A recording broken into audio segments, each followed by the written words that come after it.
Ahora sí, muy buenas tardes, tengan todos nuestros miradores. Ahora sí empezamos antes de las 12, son 11:57. Es un gusto para nuestro canal de YouTube, La Comuna de la Palabra, tener con nosotros a dos personajes, eh, sobre todo pues el doctor David Martínez Duncan es ampliamente conocido en el ámbito de la práctica médica. Acaba de recibir un reconocimiento, felicidades. Gracias. Leí por ahí todas las felicitaciones, este, en el ámbito de la cardiología. Y nos acompaña también un técnico en eventos de esta naturaleza prehospitalarios, lo que era antes un paramédico, eh, Eric Hervey. Y esta ocasión hablaremos sobre espacios cardioprotegidos. No quiero comenzar sin antes recordar, como cada semana hacemos, que se ha cumplido una semana más, un mes más. Ya van más de 10 años de la desaparición forzada de los 43 jóvenes de la Escuela Normal Rural Raúl Isidro Burgos de Ayotzinapa en Tixla de Guerrero Guerrero, y no tenemos ni la verdad histórica que nos prometió el entonces candidato Andrés Manuel López Obrador. Hoy la presidenta en turno tiene la deuda que heredó de esa promesa, entregarnos la verdad histórica.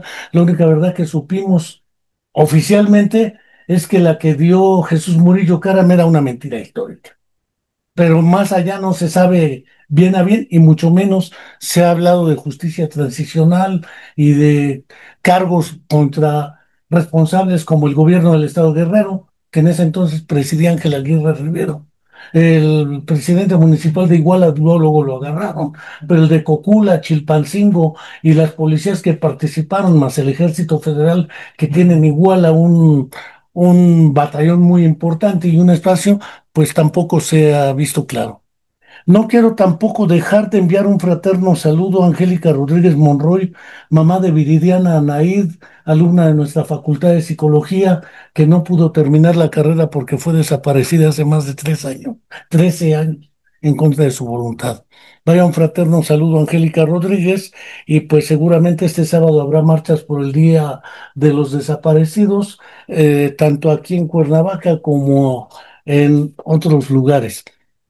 Una vez planteada esta cuestión, eh, la idea general es poder hablar aquí, charlar un poco para que nuestros oidores, miradores, seguidores puedan darse una idea de la pertinencia, la importancia y el valor que tiene asignar espacios que llaman cardioprotegidos para casos emergentes, porque la gente se muere y dicen que murió de muerte natural. Era natural que se muriera después de un infarto. No todo es infarto, pero hay muchas causas, desde EBCs hasta lo que gustemos y mandemos. Pero el doctor mejor que yo sabe, y yo nada más estoy aquí de hocicón, y si no me callo, pues para que los invito. Muchas gracias, doctor David Martínez Dunker, Muchísimas Eric gracias por la Hervey, invitación. y adelante. Muchísimas gracias por la invitación a tu excelente programa que ya tiene, nos comentabas más de 7 años. Que sigan así muchos más. Y aquí estamos las veces que quieras para platicar de estos importantes temas.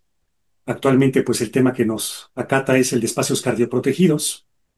Este tema ya se viene trabajando desde hace tiempo. Te comento o les comento a todos que en septiembre del 2021 se aprobó en el Senado de la República por unanimidad el proyecto de decreto que establece los espacios cardioprotegidos. Evidentemente, el artículo 72, si no mal recuerdo, establece que lo que se aprueba en una Cámara tiene que pasar a otra para su aprobación. Después de varios años, en abril del 2025, ya se presentó a la Comisión de Salud de la Cámara de los Diputados, está en análisis. Esperemos que en el dictamen pues se apruebe esto para que sea a nivel nacional. Más bien, ahora, en el estado de Morelos, esta ley se aprobó por el Congreso del Estado en junio del 2023. En el estado de Morelos ya es ley. Y ahorita abundamos un poquito más en qué es un espacio cardioprotegido. Actualmente la Secretaría de Salud está analizando lo que compete al reglamento de la ley para establecer bien qué espacios van a ser específicamente los cardioprotegidos. Y un espacio cardioprotegido es aquel en donde hay personal no médico capacitado para solventar un paro cardíaco extrahospitalario. De hecho, también se conoce como acceso público a la desfibrilación cardíaca oportuna. Ahorita todo esto lo vamos a explicar poco a Quizá poco. valga la pena también Sí. porque, pues hasta en la televisión, cualquiera ve al doctor House y dicen, saquen el desfibrilador. ¿Qué es Bueno, eso de la fibrilación? es exactamente. Para cualquier mortal que... Es importante saber que intrahospitalariamente, adentro de las instalaciones hospitalarias, el manejo es totalmente diferente a los paros cardíacos que suceden en el ámbito extrahospitalario, en las casas, en los gimnasios, en la calle, en las plazas comerciales, en donde sea, que sea afuera de un espacio hospitalario, se le conoce como espacio extrahospitalario, es evidente. Entonces, al tener personal capacitado en establecer maniobras de reanimación cardiopulmonar efectivas, eficientes, solicitar un desfibrilador externo automático, que es un equipo que puede detectar si este paciente tiene una arritmia, es decir, un trastorno de la conducción cardíaca que se pueda revertir para que se restablezca su ritmo normal y activar la cadena de la supervivencia hasta que llegue la ambulancia. Eso es en general un espacio cardioprotegido, en donde se debe establecer que exista este equipo, que es el desfibrilador externo automático, a una distancia idealmente no mayor de 2 minutos a 3 minutos. Y Pienso, el por punto ejemplo, más aquí cercano. cualquier mortal, este es un lugar donde habitan Sí, prácticamente entre 35 y 40 personas, casi todos estudiantes sí. de la UAM o de salud pública. Si tuviera un espacio cardioprotegido, tendría que ser el más accesible, el que tenga el personal capacitado para, etcétera. Bueno, el personal es el que vive o frecuenta un espacio público o privado. Cualquier, Eso, cualquier voluntario que quiera aprender maniobras de reanimación cardiopulmonar, activar la cadena de la supervivencia y saber utilizar el desfibrilador. Eso es la suma de voluntades lo que hace un espacio cardioprotegido. No necesitas saber absolutamente nada de medicina para poder salvar una vida. Y aquí viene el siguiente punto, que es, uno, la concientización. Ahorita estamos en este gran programa concientizando a la gente que nos está escuchando en que se pueden salvar vidas de un extraño, de un familiar, de alguien que conocemos, de alguien que no. Eso es voluntad. La capacitación, a lo cual Eric es experto en capacitación, certificaciones tiene, y posteriormente utilizar lo que se aprendió una vez que se presenta el paro cardíaco. Si el paro cardíaco que presenciamos nosotros no se salva, por definición es una muerte súbita cardíaca. La muerte súbita cardíaca es aquella que se presenta en las 24 horas posteriores de que nosotros vimos una persona que estaba jugando, que estaba bien, que platicamos con él y se le encuentra muerta en su casa, en el baño, o se queda muerta en la calle, o antes de las 2 horas de haber iniciado algún síntoma. Y tú bien dijiste un punto clave de que no todo es infarto. La última estadística del INEGI dice, y desde muchos años antes, excepto en la era COVID, dice que de lo que más se muere la gente en México y se va a seguir muriendo, y en todo el mundo es de problemas cardíacos. Estadísticas, y le cedo la palabra a Eric para que nos hable de la capacitación. sí, porque además ese asunto de capacitación lo veíamos. No es lo mismo ser un excelente cardiólogo o cardiocirujano o cardiopediatra que ser un excelente maestro formador Así de es, cardiocirujano. Es decir, totalmente. cómo traducir el saber sabido en saber enseñado, Así que es. es un problema de fondo, Así capacitar es. a la gente. Y esta capacitación debe ser autosustentable. Ahorita platicamos un poquito más de eso. En cuenta, el INEGI nos dice que una de cada 5 personas en México fallece de un problema cardíaco. Eso es estadística, eso es real y eso está medido. Y es equiparable a nivel internacional. Una de cada 5 personas en cualquier parte del mundo se va a morir de un problema cardíaco. Es mucho. De los que se mueren de un problema del corazón, el 80% lo hacen de un infarto agudo al miocardio, de un ataque al corazón. Es mucho. De los que se mueren de un infarto, el 50% lo hacen de forma súbita y el 50% de los que fallecieron de forma súbita desconocían tener un problema cardíaco. Sí, Si le sumamos, en México suceden más o menos unas 230 y tantas mil muertes súbitas al año, 8 por hora. es un número espantoso. Es un número muy alto y por eso proponemos que se establezcan políticas públicas en salud efectivas, que se apliquen, autosustentables, que sean reproducibles y equitativas. A ti te gusta mucho esa palabra. Siempre. Eri, ¿nos puedes hablar de la Eric, capacitación? Bien Por duro porque supuesto. Pues evidentemente aprovechar este tipo de espacios tan importantes que llegan a muchas personas con el objetivo de generar un impacto social, sí, porque este es un programa diseñado para la población en general, para todas aquellas personas que no tienen una formación médica prehospitalaria o quizás tengan algo de conocimiento en primeros auxilios. Pues es importante que las personas sepan cuáles son las fases, tanto el reconocimiento del paro cardíaco como las fases de la activación del sistema médico de emergencia. Hemos descubierto a lo largo de los años en la capacitación que las personas se quejan de que no llega la ambulancia o se tardó la ambulancia. Eso es por un lado un problema, ¿no? De institucional, gubernamental. y luego con el tráfico y Por como está en supuesto, el desarrollo urbano, pues ese es un problema muy es aparte, inviable como alternativa. claro. Pero por el otro lado también, Se puede mejorar. claro, es perfectible. Por el otro lado, la población no está entrenada, capacitada y educada en saber los números de emergencia de su comunidad, de su población, de su municipio. Piensan que el llamar de la Ciudad de México marcando el 911 pueden enviar una ambulancia a casa de Cuernavaca. Y eso, pues evidentemente no funciona de esa forma.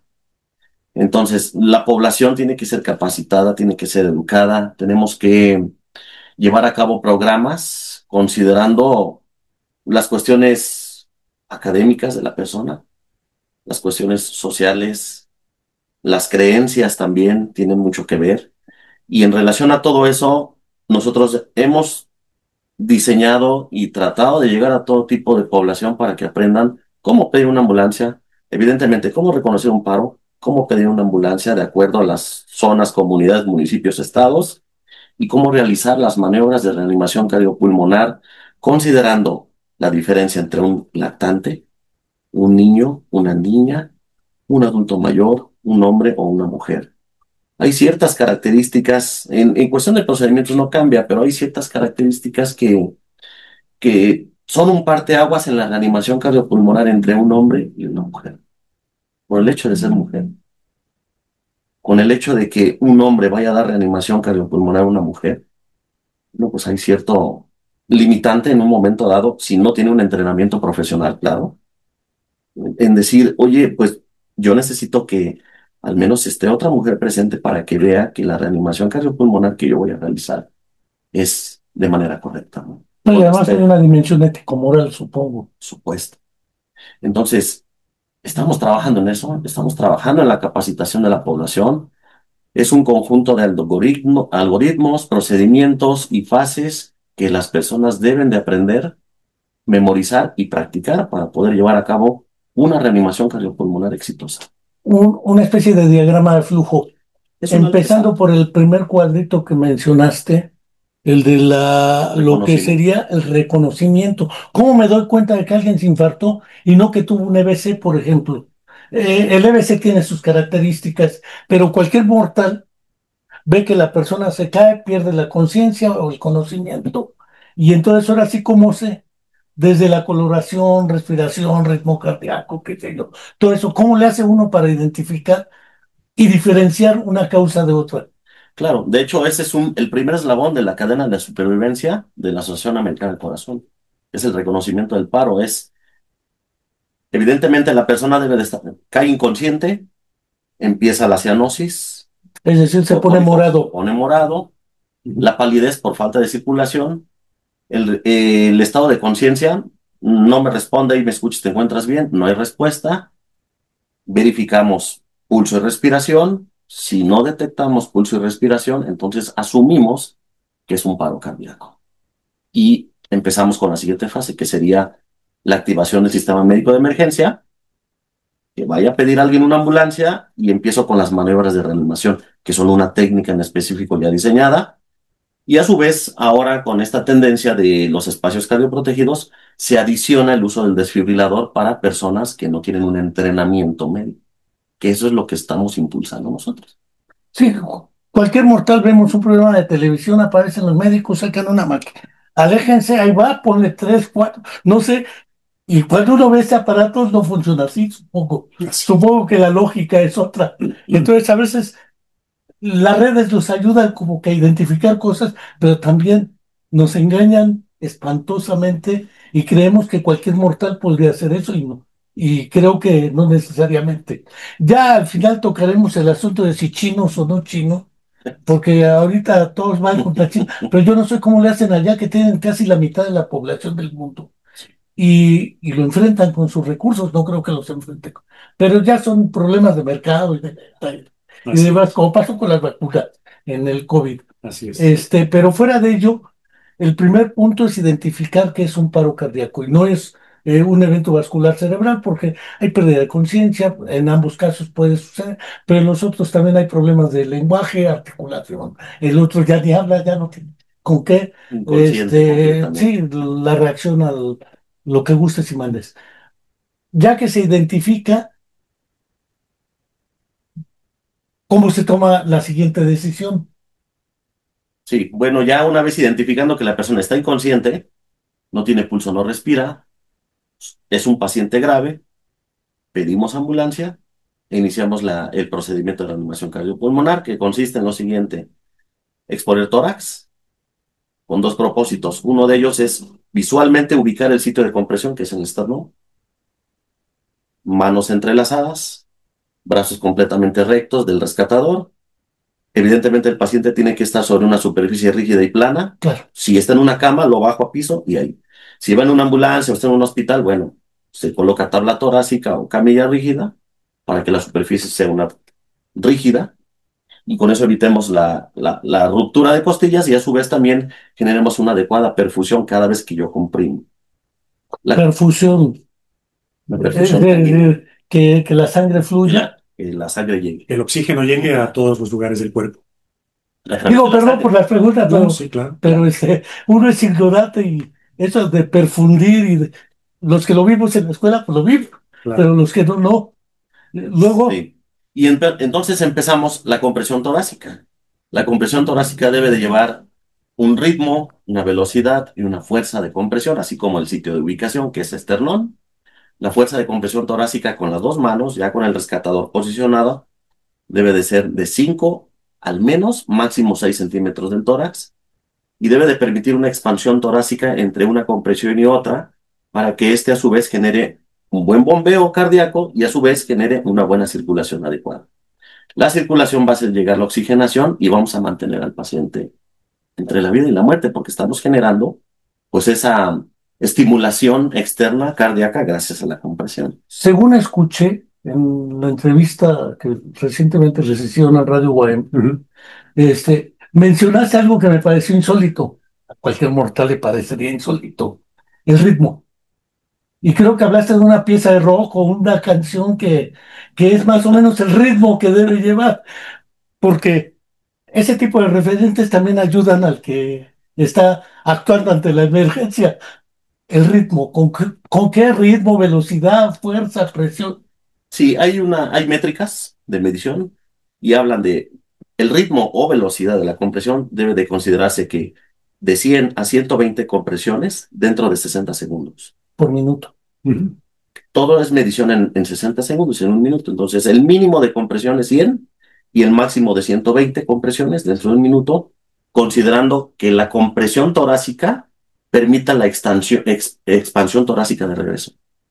Si yo genero una compresión menor a 5 centímetros, estoy generando una perfusión menor en porcentaje y eso evidentemente se va a convertir en una mala compresión. No es una compresión de alta calidad que no está oxigenando. Ahora, hablamos de la canción. Hay algunas canciones que se han investigado y se han observado en donde se dan cuenta que de acuerdo a la velocidad, acorde a los beats, son la velocidad de la compresión. Y es por eso que cumplen con la característica para que algunas personas pues entrenen con la velocidad del beat de una canción. Y es precisamente esta, la de Steady Night, de Bee Gees. A la hora de generar o de proporcionar capacitaciones, hay maniquís que ya tienen foquitos en donde nos van a decir si las compresiones se están También. dando en una frecuencia y en una profundidad adecuada. Y también ya hay aparatitos que se pueden conectar a la computadora, a la laptop y nos entrega un registro para que la gente se dé cuenta cómo hacía antes de la capacitación y cómo hace después de la capacitación. Eso Y se puede hacer en cualquier lugar. sí, sí, claro, en cualquier lugar, se ha hecho en escuelas. ¿Por qué no nos hablas de los espacios que ya están cardioprotegidos en Cuernavaca? Los espacios, bueno, hay varios, estamos impulsando. Hablando, por ejemplo, de la UAM, el primer espacio cardioprotegido actualmente, oficialmente hablando, es la Escuela de Turismo. Ellos el ¿No año la pasado, Facultad de Medicina? en su momento sí. Cuando fui director, Sí, yo me acuerdo que cuando era el estuvo director, yo cardioprotegido. digo, Así es. pero bueno, porque el director es el encargado de este negocio. Ya se le perdió seguimiento a esa cosa tan importante. Qué lástima. Sí. Y tendría que ser la primera, la que pone Y la que está el ejemplo, impulsando, ¿no? pues medicina, Enfermería. enfermería, psicología, ¿no? Nutrición, Tanto. ciencias de la salud, ¿no? Sí. Pero en este caso, bueno, estamos colaborando en la Escuela de Turismo. También la maestra Elisa Delgado, que es una colaboradora del instituto, ella también ha impulsado mucho esa tendencia, ¿no? De los espacios cardioprotegidos y se impulsó que fuera la Escuela de Turismo con recursos propios para que se llevara a cabo la adquisición de un desfibrilador, parte del personal y alumnado se capacitara en primeros auxilios en general, haciendo énfasis en procedimientos de reanimación cardiopulmonar, que en conjunto es lo que hace un espacio cardioprotegido. Personal capacitado, un desfibrilador y solamente faltaría, bueno, básicamente un trámite oficial, ¿no? Ante la autoridad, cuando ya esté listo, ahorita lo vamos a hablar. Pero ya está lista la escuela de turismo.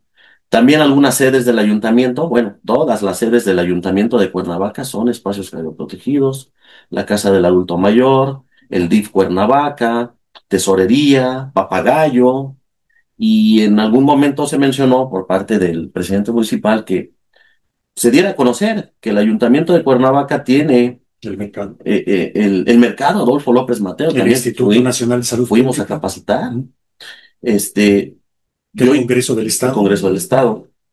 Siempre pienso en algo que, por razones obvias, no puedo no pensar, la accesibilidad y la movilidad dentro del lugar. Pienso en el ayuntamiento y con tanta escalera, luego que suba una persona ya de un adulto mayor, toda la condición para operarlo, porque de los 2 minutos alguien tiene que correr. Claro. Alguien tiene que, no creo que el que hace la reanimación cardiopulmonar tenga que ir por porque No. entonces, eso En, tiene que haber división del trabajo. en cada espacio Claro. cardioprotegido se hacen simulacros. Se analiza el edificio, se analiza el lugar, e idealmente estos equipos deben estar siempre accesibles, así como es un extintor. Un extintor, ahí está, y siempre está puesto, ¿no? Y ahí se conserva. Estos equipos son más delicados, pero sí deben estar accesibles, no deben estar bajo llave las 24 horas en un lugar en donde sea accesible. Y así están, de hecho. En otros países, pues están en la calle, ¿no? Y la gente los respeta porque se sabe que estos equipos pueden salvar una vida. Claro.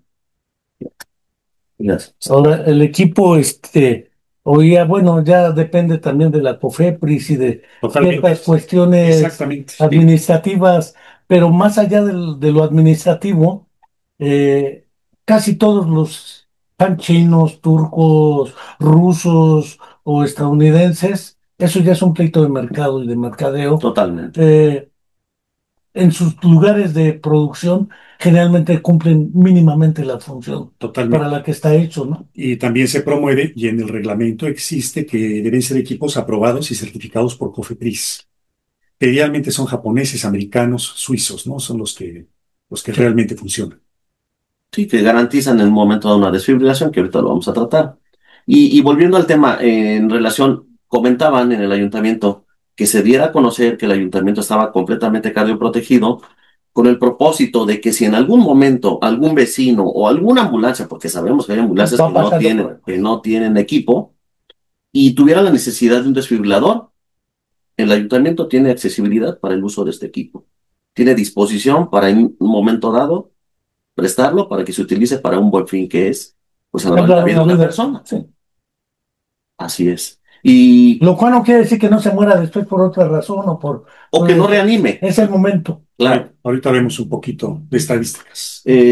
Instituto Nacional de Salud Pública es otro espacio cardioprotegido también. UAM, Ayuntamiento, Salud Pública, por ahí Congreso. Congreso del Estado de Morelos también se capacitó Ya un decían, grupo de personas. el Adolfo López Mateos me impresiona porque el lugar es terriblemente inaccesible, pero si tiene un espacio cardioprotegido, por lo menos da cierta confianza a la gente, Así es. Claro. Lo importante también es reconocer que la gente que ya se capacitó tiene que estar frecuentemente actualizándose. actualizándose. Y decimos que sea autosustentable porque gente, voluntarios, primeros respondientes, como también se les llama, habrá algunos que dicen, oye, a mí me gusta mucho este tema, yo quiero ser capacitador. Entonces ya se le da alguna especie de certificación más avanzada y esta persona es responsable de que en ese lugar se estén haciendo simulacros continuamente, porque esto hay que estarlo practicando, porque si no se olvida. Claro, Y estar checando que el dispositivo tenga la batería, que puede durar hasta 5 años si no se utiliza. Los parches también, que son desechables, si se utilizan, se tiran a la basura, pero así cuando están empaquetados al vacío pueden durar 4 o 5 años. La idea es no usar este equipo, a cualquier lugar de basura, pero si se no, requiere. no un lugar No específico. es, no es, No es infecto no es contagioso. infecto contagioso, así es. Sí, y evidentemente como es un procedimiento práctico el que realiza el rescatador, pues debe de haber práctica continua para ejercitarse y en un momento dado pues, tener una buena condición para poder garantizar una compresión de alta calidad y que éste a su vez garantice la salud y la reanimación del paciente, ¿no? ¿Qué es lo que hace un desfibrilador? Aparte de desfibrilar, que es, Sí. que es lo obvio, ¿no? Es así como Los se pone como parches, un chaleco. los parches que tienen, Si el paciente no responde y no Además, respira, sí, claro. Esto retire toda la ropa del pecho del paciente. vamos a escuchar. Saque el paquete de electrodos del DEA. Abra el paquete y saque los electrodos. Retire los electrodos del protector azul. Aplíquelos en el lado superior derecho del pecho y en el lado izquierdo, como se ilustra.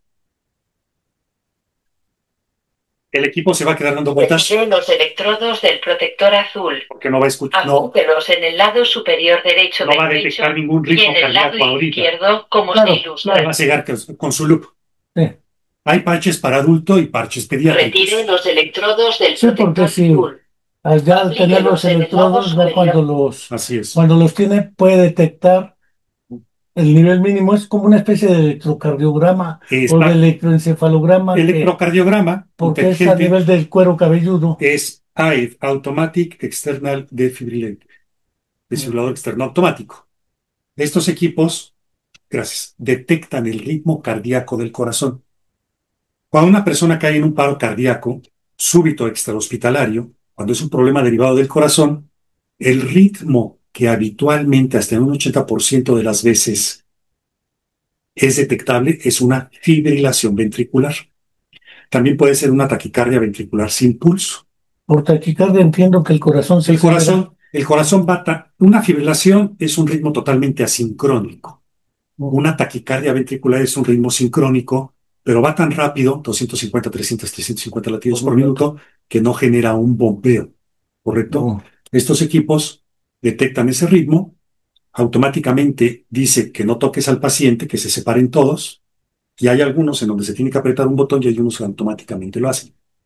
Idealmente todos estos es el operador el que tiene que apretar el botón ya cuando todo el mundo esté separado, para que no haya sorpresas, ¿no? sí, claro. A nivel hospitalario, tú has visto que son los desfibriladores, los usa el médico puede ponerle la carga, sabe qué secuenciación, si es una desfibrilación o una cardioversión, etcétera. Pero aquí es en automático. Esto es automático. El aparatejo Después identifica el tipo de de arritmia. fibrilación o de arritmia Así es. y la corrige, por decirlo así. Sí, idealmente en En el primer momento, ya si después se vuelve pueden ser 2, 3, 4 cargas. Y el equipo también detecta la carga con la que eléctrica a la que tiene que cardiovertir. Es, en pocas palabras, hacer que el corazón se despolarice nuevamente, se reseta, ¿sí? Y que empiece nuevamente con su ritmo. Y esto es el operador el que detecta si ya tiene ritmo o no. El mismo equipo te dice que puedes continuar con las maniobras de RCP si no detecta ritmo cardíaco. Si cualquiera de nosotros se lo pone ahorita, no va a hacer nada porque va a detectar que el ritmo cardíaco es adecuado. Y un poquito de las estadísticas, mira, si nosotros vamos por la calle y vemos que alguien se cae muerto o que se desmayó, pero es un problema cardíaco, cae súbitamente. menos del 2% van a sobrevivir. A que llegue la ambulancia, que es menos del 2%. Muy poco. Si nosotros realizamos maniobras de reanimación cardiopulmonar efectivas y eficientes, hablando de que son adecuadas, antes de los 2 minutos y medio, pueden sobrevivir hasta un 12%. Subir un 10% más es... Si estas maniobras ya se hacen tardías, baja un 6-7%. Pero si utilizamos el reconocimiento precoz, activamos la cadena de la supervivencia, damos maniobras de reanimación cardiopulmonar efectivas y utilizamos un desfibrilador externo automático antes de los 3 minutos, la sobrevida puede aumentar de un 50 a un 75%. La sobrevida con una buena calidad de vida. Sí, Es decir, que la perfusión, que la oxigenación al cerebro no se retrasó tanto como para que haya daño cerebral. Porque si pasan 7, 10 minutos, pues la perfusión, aunque la gente quede viva, pues ya queda dañada sí queda con síndromes neuropsicológicos que en hemos sus, visto. en sus... Algunos quedan con afasia, otros quedan con hemiplegias, no sé, Así es. pero ya son la calidad con la que sobreviven. Y en los países, perdón la interrupción, en los países en donde las estadísticas funcionan realmente y son medibles, y esto es aplicado para generar políticas públicas en salud, se habla de que es la primera causa de mortalidad en edad escolar, la muerte súbita cardíaca.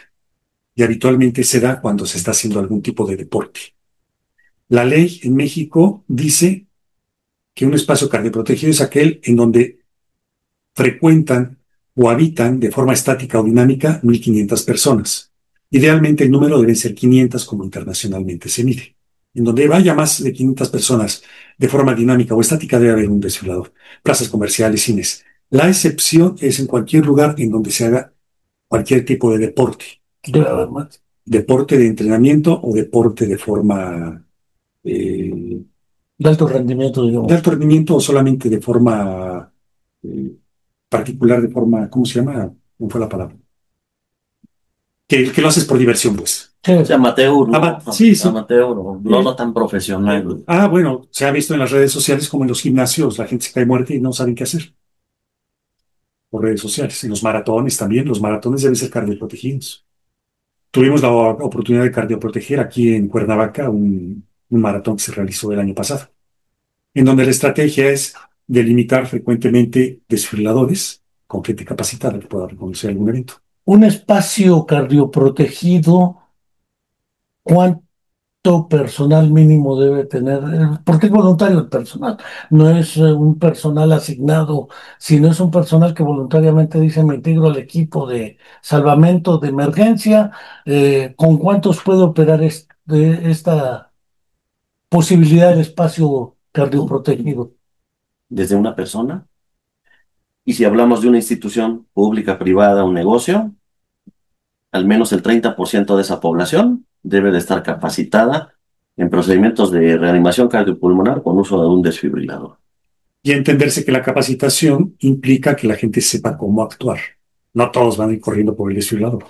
Si no es uno por turnos el que toma el liderazgo, y a uno le dice, ve por el desfibrilador y tiene que obedecer, ¿no? Y una ambulancia.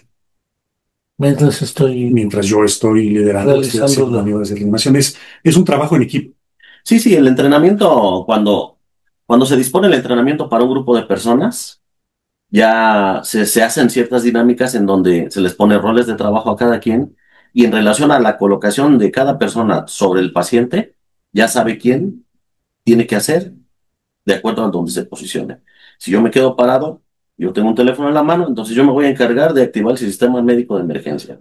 Si yo menciono por mi entrenamiento, voy por el desfibrilador, no necesitan mandarme por él. Si yo me coloco lateral al paciente del brazo izquierdo y el otro compañero el brazo derecho, quiere decir que uno va a evaluar la escena, el estado de conciencia, el otro evalúa pulso, circulación y uno de ellos empieza la reanimación. Cuando se termina el primer ciclo de reanimación, el otro compañero que ya está posicionado, por su entrenamiento, sabe que debe de verificar pulso y respiración y al no encontrarlo, tiene que iniciar las maniobras de reanimación. Comentaste algo muy importante que me gustaría que te extendieras un poquito sobre evaluar la zona de Evidentemente, la escena. Sí. Hoy en día estamos pasando situaciones complicadas en relación a la sociedad, ¿no? Con la delincuencia y todo ese tipo de cuestiones. Pero también dejando por un lado eso, muchas veces lo que sucedía antes, cuando las personas no tenían entrenamiento, es que el buen samaritano era el que tenía mayor riesgo de sufrir un accidente. ¿Qué quiere decir esto? Observaban que había un accidente, se bajaba corriendo la persona sin fijarse, abría la puerta, corría sobre Ahorita la lo persona llevaban. y a él Sí, es el que atropellaban. Si hablamos ahora en este ámbito, la observación de la escena con un paciente que está en estado de inconsciencia nos sirve para observar, determinar si hay algún riesgo circunferencial que me pueda poner en peligro a mí como rescatador. Un ejemplo muy sencillo, si una persona está trabajando en alturas, se llega a caer y yo no observo que se tomó de un cable, quedó tirado, se electrocutó y yo llego, lo evalúo y lo toco, el segundo electrocutado voy a ser. O correcto. que cayó sobre un charco de agua, o incluso que una persona quedó tirada y el amenazador está observándolo todavía, de ver cómo sufre, y si yo llego, quiero ayudarlo y no observé mi escena, yo voy a ser el segundo, la segunda víctima, ¿no? Entonces, la evaluación de la escena consiste en observar para garantizar la seguridad personal Y y del disminuir equipo el de trabajo riesgo. y que yo no esté en riesgo. Si entra en alguna cuestión de riesgo en la que yo no pueda tomar acción, tengo que pedir ayuda a los profesionales, personal de emergencias, ¿no? Protección civil, bomberos, policía, personal paramédico y ambulancias. Es por eso la importancia de la evaluación inicial. Mencionaron algo. Si en el primer ritmo de maniobra ya se empieza a percibir o a apreciar ritmo cardíaco, respiratorio, etcétera, debo creer que progresivamente, en una escala de Glasgow, por ejemplo, va aumentando su conciencia, sabe que dónde está, espacio, tiempo, lugar, Claro, etcétera, porque no es una pérdida de conciencia que afectó el cerebro aún. así es. Ahí ya no haces maniobras de reanimación. Lo que tienes que hacer es llamar a la ambulancia, ¿no? O si la persona se recupera, llevarla al hospital para que sea evaluada. Porque pudo haber sido un accidente o un evento vascular transitorio que requiere atención. De hecho, la cadena de supervivencia lo menciona, eso es importante. Es un parteaguas el reconocimiento del paro oportuno. Entre más tiempo nos tardemos, mayor daño neurológico y probablemente irreversible va a tener el paciente derivado de la hipoxia. Y entonces la cadena de supervivencia dice que una vez que el paciente haya sido reanimado, se- incluso arriba de la ambulancia, siguiendo con las maniobras de reanimación cardiopulmonar y desfibrilación y otros procedimientos más como manejo de la vía aérea, suministro de farmacología y todo eso, una vez entregando al hospital, le toca el siguiente eslabón al hospital, ¿no? Que tendría que ser los cuidados posparo cardíaco y posterior la Intensivo, no sé. recuperación. La cadena de la supervivencia tiene 6 eslabones y se dice que la cadena es tan fuerte como más débil es su eslabón. Si se pierde cualquier acción en esta cadena, Se rompe. se rompe. Y los 3 primeros son el de acceso público, ¿no? El reconocimiento, la activación de la cadena de la supervivencia, que es todo lo que ha comentado Eric, y utilizar también el desfibrilador. Ya llegan los servicios, tú como primer respondiente entregas. Hasta el informe que aporto. Y por eso llegan los técnicos en la atención médica hospitalaria, quién fue testigo de cómo se cayó, quién empezó las maniobras para tomar los tiempos. ¿Cuánto tiempo lleva Porque en a paro? los médicos que reciben al paciente en el hospital es muy importante saber cuánto tiempo lleva esta persona inconsciente o cuánto tiempo lleva de reanimación. No es lo mismo que haya estado 2 horas y se le encontraron, o que llegue antes de los 6 minutos, como sucede en los países de primer mundo, ¿no? El tiempo promedio es de 4 o 6 minutos que llega la ambulancia al evento. Bueno, Y todo esto evidentemente es perfectible. en una situación ficticia, Ajá, imaginemos que yo quiero hacer de este un espacio cardioprotegido. sí.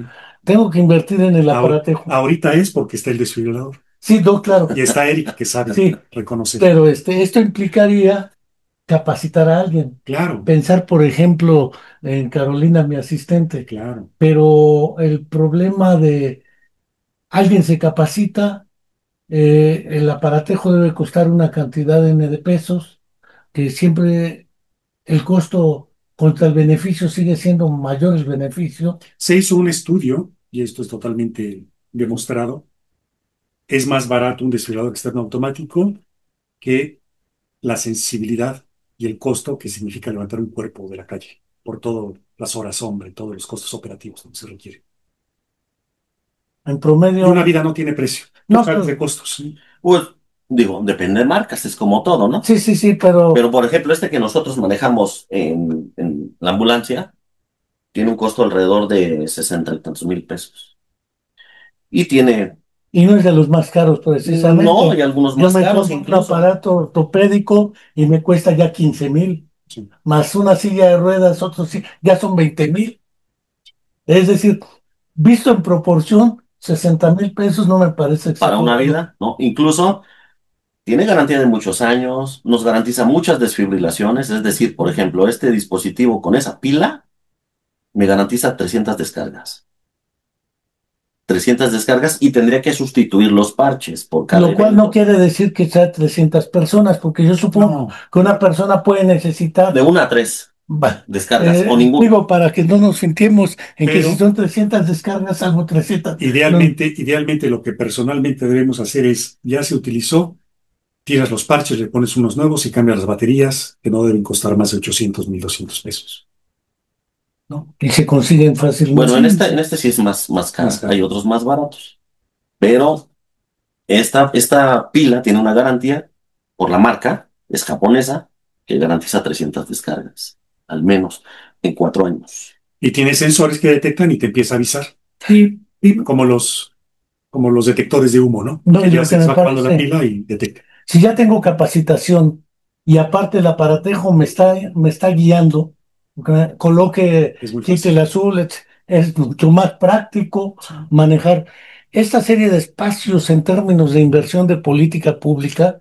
Bueno, no me voy a pelear ahorita de si hay medicina, si hay ciertos recursos en el sistema de salud público, que es una vieja discusión, no de ahora, no desde hablo, desde mucho antes. El problema de la salud pública es un problema agudo en este y en muchos países de América Latina. Ujú. Pero pensar para un sistema de salud no debiera ser oneroso. No, Digo, porque el sistema de salud reducido al hospitalario, pues el riesgo es fuera del hospital. Entonces, un sistema de salud que trata de proteger extrahospitalariamente, creo que es una buena alternativa. y te comento, estamos propiciando, estamos generando, si bien esto de los espacios cardioprotegidos son políticas públicas en salud, porque tienen que ser autorizadas por las cámaras, la Cámara de Senadores, la Cámara de Diputados, Sí, se tiene que hacer una modificación a la Ley General de Salud para hablar de lo que son los espacios cardioprotegidos y en donde no existan, una vez que se apruebe, pues debe ser sancionado. Así Protección Civil, como bien y verifica que el extintor, que hay un extintor en cualquier espacio, si este lugar, este espacio, esta zona cardioprotegida cumple con la afluencia que comentábamos anteriormente y no tiene un desfibrilador, pueden multar o al gimnasio o a esta plaza pública, ¿no? En general es eso. hacerlo exigible, Sí, digámoslo. porque es ley. Y queremos nosotros ligar los espacios cardioprotegidos con el bien y conocido y funcionable código infarto, que ya está implementado en México desde hace varios años. El código infarto es aquel en donde llega una persona con un problema cardíaco a un hospital y debe ser atendido de forma inmediata. Idealmente a un hospital de tercer nivel en donde haya una sala de hemodinamia, una zona de cateterismo, una sala de cateterismo cardíaco con el personal cardiológico adecuado y entrenado en realizar cateterismos cardíacos para poder realizar este estudio y salvar la vida a esta persona. Es decir, una persona que llega viva al hospital con un problema cardíaco no debe morir de Morir. ese problema cardíaco. Teóricamente, Sí, porque aunque se le haga todo a una persona, hay personas que se infartan en el hospital y fallecen adentro del hospital, están en un hospital, ¿no? Ya cuando hay infartos masivos, fulminantes, bueno, no son salvables. Pero cuando la persona llega a tiempo y es una cuestión que puede ser diagnosticada y tratada a tiempo, esto es el código infarto. Si una persona se diagnostica de un infarto en una zona rural, pues se activa toda una cadenita. Nos van por ella, hay una ambulancia, llega a un hospital de segundo o tercer nivel, se le dan medicamentos, alistándolo para que llegue a realizarse el cateterismo cardíaco. Esto es en cuanto a fibrilación. Entonces, lo que quieres hacer tú es que las personas que tienen un problema afuera del hospital se puedan salvar con estos equipos y lleguen y se atiendan con el código infarto. Esto Ajá. implicaría a alguien que tenga, por ejemplo, un problema de lo que casi etimológicamente se llamaban embolia. El Sí, émbolo que, sí, sí, claro. que tapa por Una vía arteria. pulmonar o la arteria que gustes Sí, y sí. que efectivamente eso provoca el paro cardíaco. Las causas de infarto son varias. Pueden ser tóxicas, puede ser por drogas, por alcohol, puede ser por la obstrucción de una arteria por una placa de colesterol que va creciendo con los años, o puede ser precisamente por un trombo, ¿no? Que va, Aneurismas, qué sé yo. que va y se para en esa arteria, la emboliza, y pues obviamente si hay una obstrucción que no deja que pase el flujo de sangre, pues esa zona se muere. Puede suceder en el cerebro, en Sí, sí, los sí. intestinos, en el corazón, en los Una pulmones. isquemia. Sí, la isquemia. La isquemia es la falta de oxígeno aguda. Si esta isquemia se prolonga, sucede el infarto del tejido. Por eso cuando se habla de una isquemia cerebral transitoria, es aquella en donde el coagulito se disolvió y la persona dice, "Ah, caray, algo me pasó, ¿no?" No, ya puede dejar O secuelas o no. la angina de pecho, ¿no? La Sí. angina de pecho es aquel dolor precordial que viene después de algún esfuerzo o no, puede ser una angina estable o una angina inestable, en donde viene el dolor, ya sea que la persona se tome su medicamento o no, pasa solito. El corazón duele y duele mucho. Y puede ser una Yo había sensación escuchado inminente que de no muerte. duele. Sí duele, sí duele. Entonces el infarto es el dolor del infarto. Curioso. Sí, sí. Ahora, esto es en el aspecto del espacio, el lugar, el recurso. Todo ello implica de antemano, según mi apreciación, el primer cuadrito. ¿Cómo identifico que efectivamente es un problema cardíaco? Porque si deriva de un problema vascular, el problema es distinto. Una hipertensión arterial que le da hasta arriba y pum, le para. Sí, eso pudo haber sido pues, un infarto, ¿no? Sí, sí. Y también estamos proponiendo que no todas las muertes se cataloguen como infarto. Te encuentras a una persona que falleció en su hogar y lo más fácil es decir fue un infarto. Es que infarto es muerte de un lugar, un espacio, ¿no? Sí, o sea, un infarto al corazón, Sí. pues se murió de un infarto, y pues qué fácil decirlo. Pero igual el diagnóstico, que está bien establecido en la codificación internacional por la Organización Mundial de la Salud, que es Codificación Internacional CIE 10, que es el Sí, actual, sí. eh, existe el catálogo de muerte súbita. Entonces, si no empezamos a hacer métricas de muerte súbita, los que hacen políticas públicas en salud van a decir, pero ¿por qué la muerte súbita? Háblame de cuántas muertes súbitas hay en el país. No hay porque no se cataloga. Sí, si no se clasifica, no Y existe. se debe catalogar idealmente siempre que haya una autopsia. Y no siempre se hacen autopsias. Entonces es aquí el- la cuestión que se ha propuesto también en una publicación que tenemos, en donde las políticas ya hablen de que se empieza a catalogar la muerte súbita reconocida como tal, para que se vea que gran parte de los certificados de defunción que dicen infarto agudo al miocardio fue por muerte súbita. Cerca de la mitad de los infartos son muertes súbitas. Estoy pensando líricamente, yo de medicina sé un carajo, ¿no? Como cualquier mortal, pero en el fondo, saliéndome del ámbito de tu experiencia, ¿no haría falta también que una estrategia de demanda comunitaria y social apoye lo que ustedes plantean? Porque yo me imagino, tú vas al Congreso del Estado, te echas el speech, van los dos o va un grupo, etcétera. Pero si ciertos sectores sociales empiezan a demandar espacios cardioprotegidos, creo que les caería muy bien a ustedes. A veces pienso más políticamente que Es una política pública en salud. entonces, tengo la impresión de que sería muy benéfico para el planteamiento que ustedes tienen que ciertos sectores sociales hagan suya esa demanda del espacio cardioprotegido, porque entonces es posible ir valga el terminejo que agarró la ONU en diversos concienciación, ir concienciando a la población de la relevancia. Decías de datos estadísticos en términos de si se llega en tanto tiempo, con estas estrategias, ¿cuáles son los datos estadísticos que se pueden dar? ¿Cuántas vidas se han salvado con buena calidad, etcétera? No hay estadísticas. No hay. No, no, porque esto se tiene que empezar a medir, que también es algo que propusimos en los servicios extrahospitalarios, los servicios de atención médica prehospitalaria. El propio técnico en atención médica prehospitalaria es el que tiene que, a través de unos formatos, si nos quieres platicar, Esteri, en donde establecen bien y ponen todos los datos, en donde son estos los que se tienen que empezar a analizar. ¿Quieres comentar algo de eso? En este caso, Sí, agrego un elemento porque alguna vez lo comentamos cuando René era rector. Parece ser que quien decide si cierta política se instrumenta o no, no son las cámaras, es Hacienda quien suelta el dinero.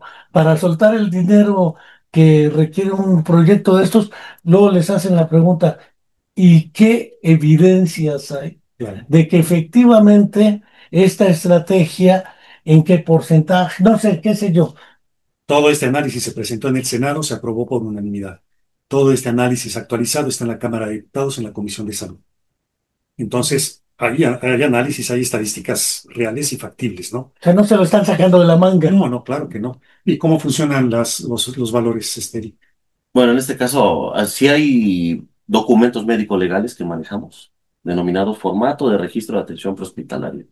Y ahí viene especificado, es una guía donde uno lo tiene que ir formulando, nombre del paciente, ubicación, día, edad, si tiene padecimientos previos, hombre, mujer, edad aproximada, situación, la que fue la que llevó al paciente en esa condición. Y si hablamos de una cuestión de una reanimación cardiopulmonar, se tiene que especificar todo, hora de llegada, tipo de procedimiento que desarrollamos, farmacología suministrada, oxigenación, cuántas desfibrilaciones en este caso, o ninguna, el procedimiento de reanimación cardiopulmonar que se empleó con la persona, y en este caso reanimó en la escena, obtuvimos pulso, lo subimos a la ambulancia, cayó en paro, cuántas veces lo sacamos. Todo eso es un formato médico legal que nosotros debemos de manejar perfectamente bien redactado, porque con ese documento nos va a recibir el hospital. Y a su vez, si es un paciente que haga maniobras de reanimación cardiopulmonar, el hospital está obligado a recibirlo para darle seguimiento al protocolo que nosotros iniciamos para reanimarlo en este. Sí, sí, porque si no sería empezar de cero para el hospital. Y entonces el hospital toma referencias de todo lo que hicimos y lo que derivamos en el documento para basarse en el seguimiento del procedimiento del paciente. Y ya en un momento dado ya determinamos la defunción o continuamos con la reanimación, o ahora el siguiente protocolo sería cuidados posparo cardíaco, ya una vez que el paciente se haya llegado al hospital con vida, ¿no? Digo, nos pasa a nosotros. Nos llega un paciente afásico o un paciente con cierto problema de una amnesia secundaria a una lesión cerebral, por la causa que sea, trauma de cráneo, intoxicación, lo que guste. Usualmente cuando llegan ya fuera del hospital, es porque en el hospital ya se ha hecho unos 30 días. Sí. Y ya cuando sale ya al hospital le dice adiós y se acabó. El problema ya es de otro orden, la rehabilitación, lo que corresponda. Es el último eslabón de la cadena de la supervivencia. La rehabilitación, ya sea física y psicológica, para el propio paciente y para los familiares. Sí, sobre todo porque si es una persona joven Sí, claro. que trabajaba, que tiene pareja, que era el que sustentaba la familia o que estudiaba, cómo buscar que lo más posible al antes regrese a esa condición, porque si no va a regresar a esa condición, resulta que no hay rehabilitación. Para todo esto están hechos estos sistemas y por eso ya están bien medidos los tiempos de actuación, que deben ser, ya están calibrados, ya están escritos, hay ciencia que lo demuestra y hay que replicarlo. Y la concientización pública, que es por eso que estamos aquí, ¿no? Claro. También pues se ha dado a la tarea de generar estos proyectos, estas capacitaciones en gran parte de forma altruista, cuando así se lo piden y lo requiere la situación, al ayuntamiento, al Congreso. Ya está la capacitación, pero sí, ya tiene rato eso, ya tiene que volver a capacitarse, idealmente cada cuánto debe hacerse. Constante cada 6 meses o considerando si ya hubo un evento o si hay nuevas guías internacionales que indican alguna Actualización. actualización. Las guías de ahogamiento que recién salieron, ¿no? Las guías de reanimación. En Cuernavaca es yo creo que es la ciudad donde más albercas, piscinas hay en todo México. Pues Creo que en América Latina, hay mucha gente que se ahoga, sufre ahogamiento, lesiones por ahogamiento. Entonces, todo esto de cómo sacar a la persona, cómo reanimarla, todo pues, esta ciencia está escrito y también ellos lo hacen. En este caso, nosotros como técnicos en atención médica prehospitalaria, nos tenemos que recertificar cada 2 años en maniobras de reanimación cardiopulmonar. No obstante, como instructores en los protocolos de reanimación, capacitación constante por la Asociación Americana del Corazón. más allá de lo que haya en las redes, pienso la internet, porque ahora todo el mundo acudimos al internet y ya veo que me tomo algo que tenga que ser recetado por el médico, si no, ya ni voy, y tomo una serie de decisiones, quién sabe con base en qué criterios evidenciables, o contrastables, qué sé yo, pero existe documentación de acceso para cualquier mortal sobre esta estrategia de espacios cardioprotegidos. Bueno, una de ellas en Morelos es la ley, pero a nivel internacional en cuestión de protocolos de reanimación cardiopulmonar, sí, está la Asociación Americana del Corazón. Existen manuales de primeros auxilios de algunas instituciones. Sí, la Cruz Roja, por ejemplo. Pero la que dicta en este caso los procedimientos prácticos de reanimación cardiopulmonar es la American Heart Association, que es la que constantemente está llevando a cabo investigación basada en evidencia para obtener mayores estadísticas de reanimación en una persona que haya sufrido un paro cardíaco. Y creo que lo que conviene destacar, más allá de todo el procedimiento, el valor que tiene esto por su carácter pre-hospitalario, Ujú. por su carácter extrahospitalario, porque en lo que llego al hospital y todo ello, pues el tiempo corre y no perdona.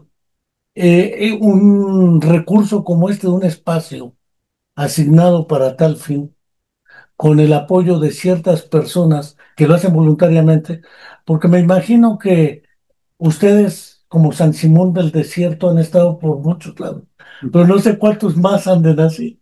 Y entonces se vuelve un trabajo casi titánico. Por eso, pues abrir más espacios.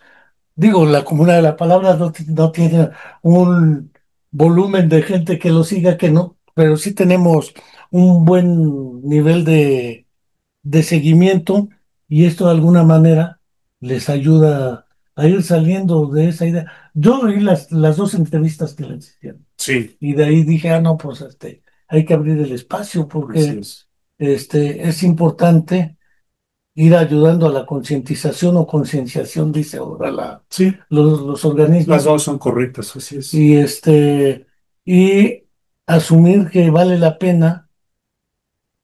Por eso tan de verdad el reconocimiento, doctor, entre otras razones, Por ¿no? la trayectoria también, pero Eso, últimamente ha eso, impulsado mucho esas políticas para que se beneficie la sociedad y todos nosotros, finalmente todos tenemos un corazón, debemos de cuidarlo y pues, en algún momento dado todos al menos conocemos a alguien que sufrió de una muerte súbita o que padeció de algún infarto.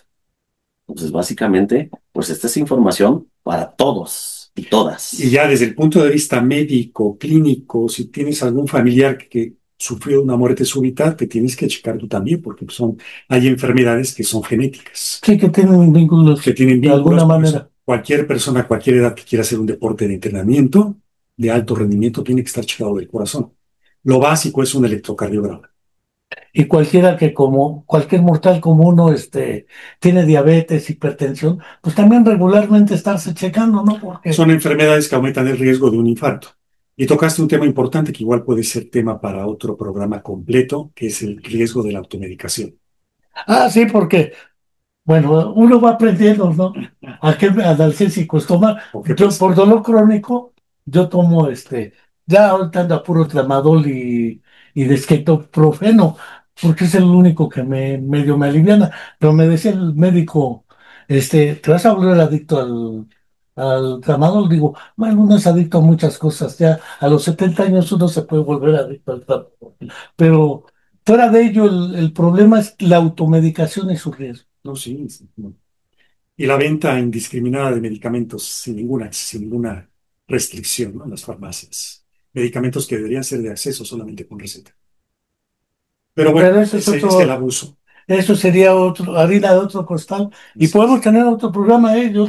Claro, Yo los, al contrario, voy abriendo espacios, alternativas para claro. nuestro canal, porque cumpla Encantados, su función. encantados. Pues no sé si ahorita llevamos prácticamente una hora y algo. Ujú. Si quieran decir algo más para quienes nos escuchan, porque después edito el video, Ok, lo hago en video para YouTube, lo hago en podcast para Spotify, les mando a ustedes por si quieren divulgarlo. excelente, claro. Y el canal que tenemos en YouTube, ya tenemos más de 350 programas, todos de acceso libre, no es sin fines de lucro esto, y creo que vale la pena. No sé si quieren agregar algo. Pues agradecerte la invitación a este gran programa que tienes. Nos conocemos desde hace tiempo, siempre he admirado tu actividad. E invitar a la población, como bien dices, ¿no? A exigir espacios cardioprotegidos, que se acerquen a Eric para ver la cuestión de la capacitación, eh, cómo pueden hacerse de un equipo, porque sí es muy importante comprar equipos que estén certificados y equipos que vayan a funcionar cuando los necesites. Y seguimos a tus ¿Y órdenes. dónde encuentra uno a Eric o qué Ahorita te... Bueno, señales, ¿no? con señales de desfibrilador. En este caso, es importante para mí mencionar que este proyecto está diseñado para la población. Muchas veces las personas esperan que me lo dé el gobierno y la realidad vamos a seguir esperando si tenemos esa mentalidad, ¿no? O que Eh, puro cardiólogo lo trabaje, ¿no? en este caso, este proyecto está para la población, para que tengan la facilidad de poder aprender, entrenarse. No es caro entrenarse. De hecho, es más barata la prevención que la resolución. Entonces, es un proyecto ciudadano para las personas, para que aprendan las familias, los cuidadores, los entrenadores, toda aquella persona que quiera aprender a salvar vidas. Realmente lo único que se necesita es la intención, el interés, la voluntad. Y en este caso, bueno, para capacitación nosotros estamos constantemente en el edificio de turismo, en el edificio nuevo, en el edificio cardioprotegido de la UAM. Estamos todos los días sábados dando cursos de primeros auxilios, formación de paramédicos, certificando a personal médico, de enfermería y paramédico en protocolos de reanimación cardiopulmonar ya de nivel avanzado, a nivel profesional, a nivel médico, y para instituciones o personas el nivel de espacios cardioprotegidos, que son procedimientos más básicos, pero que ayudan a salvar vidas, porque eso es lo que se diseñó, ¿no? Para que las personas lo puedan comprender y entender con facilidad. Quien quiera buscarte te encuentra en el Los días edificio sábados, número uno. edificio número 1, tercer piso, escuela de turismo, y bueno, si sirve nuestro número de teléfono, Sí triple sirve. siete 522 8894. Ahí cualquier asesoría, cualquier apoyo que requieran en relación a la materia, estamos con todo el ímpetu y toda la buena voluntad y la intención de hacerlo. Pues yo les agradezco su Encantados. tiempo y agradezco a quienes nos siguen después. Vemos cómo estuvo. Este, creo que el tema es importante y esperemos vernos en otro programa dedicado a la automedicación, puede ser, Claro. a la charlatanería a través de redes, porque ahí uno encuentra también cada cosa rara. Lo he visto en autismo, lo he visto en que te vas a curar con imanes, hay cada cosa. Y ahora, como todo le pone neuro, pues ya hay un chorro de neurocosas. Mejor aprovechar el tiempo para Bueno, darle cosas que funcionen. ya exactamente. Muchas gracias, hasta la próxima y seguimos con estas actividades. Gracias.